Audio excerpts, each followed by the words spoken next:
Hello, and thank you for tuning into the channel. If this is your first time here, welcome. My name is Angela, and I am a trauma-informed self-development specialist, and I coach you through the process of transformation from the person you came to be as a result of the things that's happened to you to the person you were created to be. I teach you how to apply biblical and personal development principles to help you achieve inside-out success in life, ministry, and business.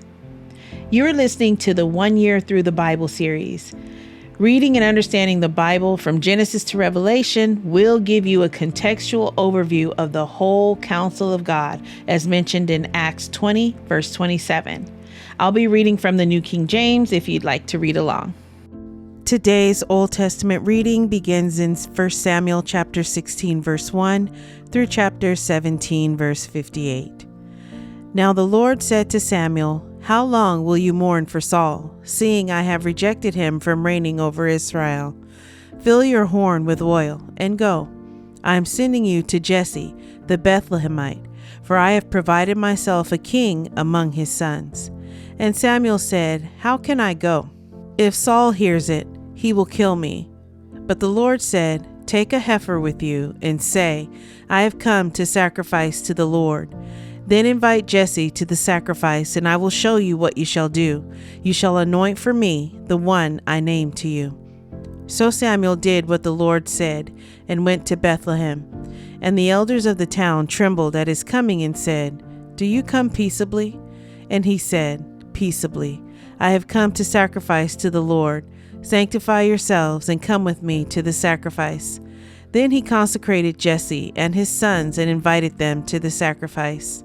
So it was, when they came, that he looked at Eliab and said, "Surely the Lord's anointed is before him." But the Lord said to Samuel, "Do not look at his appearance or at his physical stature, because I have refused him. For the Lord does not see as man sees, for man looks at the outward appearance, but the Lord looks at the heart." So Jesse called Abinadab and made him pass before Samuel. And he said, "Neither has the Lord chosen this one." Then Jesse made Shammah pass by, and he said, "Neither has the Lord chosen this one." Thus Jesse made 7 of his sons pass before Samuel. And Samuel said to Jesse, "The Lord has not chosen these." And Samuel said to Jesse, "Are all the young men here?" Then he said, "There remains yet the youngest, and there he is keeping the sheep." And Samuel said to Jesse, "Send and bring him, for we will not sit down till he comes here." So he sent and brought him in. Now he was ruddy, with bright eyes and good looking. And the Lord said, "Arise, anoint him, for this is the one." Then Samuel took the horn of oil and anointed him in the midst of his brothers. And the Spirit of the Lord came upon David from that day forward. So Samuel arose and went to Ramah. But the Spirit of the Lord departed from Saul, and a distressing spirit from the Lord troubled him. And Saul's servant said to him, "Surely a distressing spirit from God is troubling you. Let our master now command your servants, who are before you, to seek out a man who is a skillful player on the harp. And it shall be that he will play it with his hand when the distressing spirit from God is upon you, and you shall be well." So Saul said to his servants, "Provide me now a man who can play well, and bring him to me." Then one of the servants answered and said, "Look, I have seen a son of Jesse the Bethlehemite, who is skillful in playing, a mighty man of valor, a man of war, prudent in speech, and a handsome person, and the Lord is with him." Therefore Saul sent messengers to Jesse and said, "Send me your son David, who is with the sheep." And Jesse took a donkey loaded with bread, a skin of wine, and a young goat, and sent them by his son David to Saul. So David came to Saul and stood before him, and he loved him greatly, and he became his armor-bearer. Then Saul sent to Jesse, saying, "Please let David stand before me, for he has found favor in my sight." And so it was, whenever the Spirit from God was upon Saul, that David would take a harp and play it with his hand. Then Saul would become refreshed and well, and the distressing spirit would depart from him. Now the Philistines gathered their armies together to battle, and were gathered at Soko, which belongs to Judah. They encamped between Soko and Azekah in Ephes Dammim.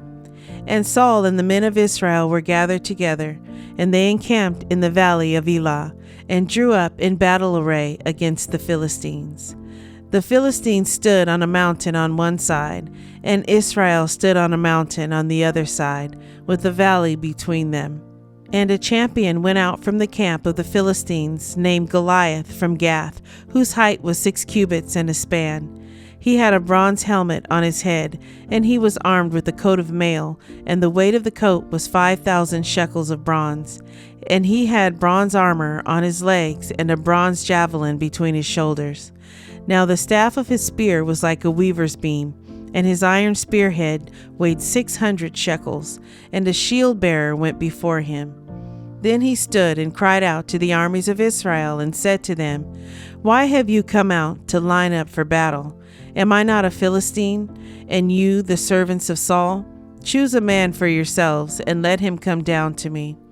If he is able to fight with me and kill me, then we will be your servants. But if I prevail against him and kill him, then you shall be our servants and serve us." And the Philistines said, "I defy the armies of Israel this day. Give me a man, that we may fight together." When Saul and all Israel heard these words of the Philistine, they were dismayed and greatly afraid. Now David was the son of that Ephrathite of Bethlehem, Judah, whose name was Jesse, and who had 8 sons. And the man was old, advanced in years, in the days of Saul. The 3 oldest sons of Jesse had gone to follow Saul to the battle.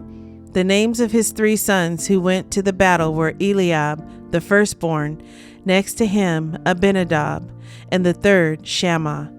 David was the youngest, and the 3 oldest followed Saul. But David occasionally went and returned from Saul to feed his father's sheep at Bethlehem. And the Philistine drew near and presented himself 40 days, morning and evening. Then Jesse said to his son David, "Take now for your brothers an ephah of this dried grain and these 10 loaves, and run to your brothers at the camp. And carry these 10 cheeses to the captain of their 1,000, and see how your brothers fare, and bring back news of them." Now Saul and they and all the men of Israel were in the valley of Elah fighting with the Philistines. So David rose early in the morning, left the sheep with the keeper, and took the things and went as Jesse had commanded him. And he came to the camp as the army was going out to the fight and shouting for the battle. For Israel and the Philistines had drawn up in battle array, army against army. And David left his supplies in the hand of the supply keeper, ran to the army, and came and greeted his brothers. Then, as he talked with them, there was the champion, the Philistine of Gath, Goliath by name, coming up from the armies of the Philistines, and he spoke according to the same words. So David heard them. And all the men of Israel, when they saw the man, fled from him and were dreadfully afraid. So the men of Israel said, "Have you seen this man who has come up? Surely he has come up to defy Israel. And it shall be that the man who kills him, the king will enrich with great riches, will give him his daughter, and give his father's house exemption from taxes in Israel." Then David spoke to the men who stood by him, saying, "What shall be done for the man who kills this Philistine and takes away the reproach from Israel? For who is this uncircumcised Philistine, that he should defy the armies of the living God?" And the people answered him in this manner, saying, "So shall it be done for the man who kills him." Now Eliab, his oldest brother, heard when he spoke to the men, and Eliab's anger was aroused against David. And he said, "Why did you come down here? And with whom have you left those few sheep in the wilderness? I know your pride and the insolence of your heart, for you have come down to see the battle." And David said, "What have I done now? Is there not a cause?" Then he turned from him toward another and said the same thing. And these people answered him as the first ones did. Now when the words which David spoke were heard, they reported them to Saul, and he sent for him. Then David said to Saul, "Let no man's heart fail because of him. Your servant will go and fight with this Philistine." And Saul said to David, "You are not able to go against this Philistine to fight with him, for you are a youth, and he a man of war from his youth." But David said to Saul, "Your servant used to keep his father's sheep, and when a lion or a bear came and took a lamb out of the flock, I went out after it and struck it, and delivered the lamb from its mouth. And when it arose against me, I caught it by its beard, and struck and killed it.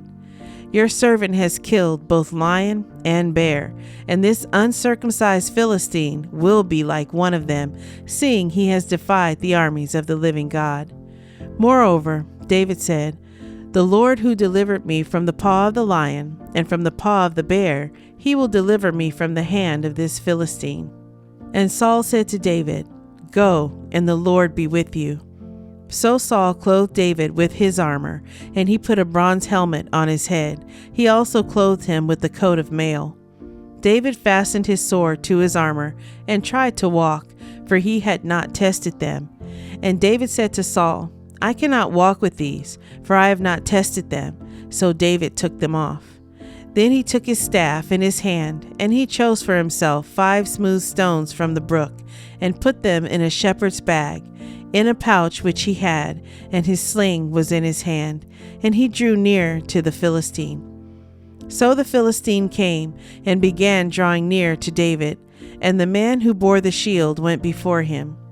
And when the Philistine looked about and saw David, he disdained him, for he was only a youth, ruddy and good-looking. So the Philistine said to David, "Am I a dog that you come to me with sticks?" And the Philistine cursed David by his gods. And the Philistine said to David, "Come to me, and I will give your flesh to the birds of the air and the beasts of the field." Then David said to the Philistine, "You come to me with the sword, with the spear, and with the javelin, but I come to you in the name of the Lord of hosts, the God of the armies of Israel, whom you have defied. This day the Lord will deliver you into my hand, and I will strike you and take your head from you. And this day I will give the carcasses of the camp of the Philistines to the birds of the air and the wild beasts of the earth, that all the earth may know that there is a God in Israel. Then all this assembly shall know that the Lord does not save with sword and spear, for the battle is the Lord's, and he will give you into our hands." So it was, when the Philistine arose and came and drew near to meet David, that David hurried and ran toward the army to meet the Philistine. Then David put his hand in his bag and took out a stone, and he slung it and struck the Philistine in his forehead, so that the stone sank into his forehead, and he fell on his face to the earth. So David prevailed over the Philistine with a sling and a stone, and struck the Philistine and killed him. But there was no sword in the hand of David. Therefore David ran and stood over the Philistine, took his sword and drew it out of its sheath and killed him, and cut off his head with it. And when the Philistines saw that their champion was dead, they fled. Now the men of Israel and Judah arose and shouted, and pursued the Philistines as far as the entrance of the valley and to the gates of Ekron. And the wounded of the Philistines fell along the road to Sharaim, even as far as Gath and Ekron. Then the children of Israel returned from chasing the Philistines, and they plundered their tents. And David took the head of the Philistine and brought it to Jerusalem, but he put his armor in his tent. When Saul saw David going out against the Philistine, he said to Abner, the commander of the army, "Abner, whose son is this youth?" And Abner said, "As your soul lives, O king, I do not know." So the king said, "Inquire whose son this young man is." Then, as David returned from the slaughter of the Philistine, Abner took him and brought him before Saul with the head of the Philistine in his hand. And Saul said to him, "Whose son are you, young man?" So David answered, "I am the son of your servant Jesse, the Bethlehemite." Psalm 57, verses 4 through 11. My soul is among lions. I lie among the sons of men who are set on fire, whose teeth are spears and arrows, and their tongue a sharp sword. Be exalted, O God, above the heavens. Let your glory be above all the earth. They have prepared a net for my steps. My soul is bowed down. They have dug a pit before me. Into the midst of it, they themselves have fallen. Selah. My heart is steadfast, O God. My heart is steadfast. I will sing and give praise. Awake, my glory. Awake, lute and harp. I will awake in the dawn. I will praise you, O Lord, among the peoples. I will sing to you among the nations, for your mercy reaches unto the heavens, and your truth unto the clouds. Be exalted, O God, above the heavens. Let your glory be above all the earth. Proverbs chapter 15, verse 26. The thoughts of the wicked are an abomination to the Lord, but the words of the pure are pleasant. The New Testament reading is in Luke chapter 23, verses 26 through 56. Now as they led him away, they laid hold of a certain man, Simon, a Cyrenian, who was coming from the country, and on him they laid the cross that he might bear it after Jesus. And a great multitude of the people followed him, and women who also mourned and lamented him. But Jesus, turning to them, said, Daughters of Jerusalem, do not weep for me, but weep for yourselves and for your children. For indeed, the days are coming in which they will say, Blessed are the barren, wombs that never bore, and breasts which never nursed. Then they will begin to say to the mountains, Fall on us, and to the hills, Cover us. For if they do these things in the green wood, what will be done in the dry? There were also 2 others, criminals, led with him to be put to death. And when they had come to the place called Calvary, there they crucified him and the criminals, one on the right hand and the other on the left. Then Jesus said, Father, forgive them, for they do not know what they do. And they divided his garments and cast lots. And the people stood looking on, but even the rulers with them sneered, saying, He saved others. Let him save himself if he is the Christ, the chosen of God. The soldiers also mocked him, coming and offering him sour wine and saying, If you are the king of the Jews, save yourself. And an inscription also was written over him in letters of Greek, Latin, and Hebrew, This is the King of the Jews. Then one of the criminals who were hanged blasphemed him, saying, If you are the Christ, save yourself and us. But the other, answering, rebuked him, saying, Do you not even fear God, seeing you are under the same condemnation? And we indeed justly, for we receive the due reward of our deeds, but this man has done nothing wrong. Then he said to Jesus, Lord, remember me when you come into your kingdom. And Jesus said to him, Assuredly, I say to you, today you will be with me in paradise. Now it was about the 6th hour, and there was darkness over all the earth until the 9th hour. Then the sun was darkened, and the veil of the temple was torn in two. And when Jesus had cried out with a loud voice, he said, Father, into your hands I commit my spirit. Having said this, he breathed his last. So when the centurion saw what had happened, he glorified God, saying, Certainly this was a righteous man. And the whole crowd who came together to that sight, seeing what had been done, beat their breasts and returned. But all his acquaintances and the women who followed him from Galilee stood at a distance watching these things. Now behold, there was a man named Joseph, a council member, a good and just man. He had not consented to their decision and deed. He was from Arimathea, a city of the Jews, who himself was also waiting for the kingdom of God. This man went to Pilate and asked for the body of Jesus. Then he took it down, wrapped it in linen, and laid it in a tomb that was hewn out of the rock, where no one had ever lain before. That day was the preparation, and the Sabbath drew near. And the women who had come with him from Galilee followed after, and they observed the tomb and how his body was laid. Then they returned and prepared spices and fragrant oils, and they rested on the Sabbath according to the commandment. I hope you're enjoying your daily walk through the Word. please leave a comment and let me know what stood out to you in today's reading. Subscribe to the channel and hit the notification bell. Thank you, Lord, for providing your word to us today. May it reach deep into the heart of your chosen children who were set apart before the foundation of the world, that they may be renewed in the spirit of their mind. I give all praise and honor to the Most High Yah, Elohim, through your Son, Yeshua, Messiah. Amen.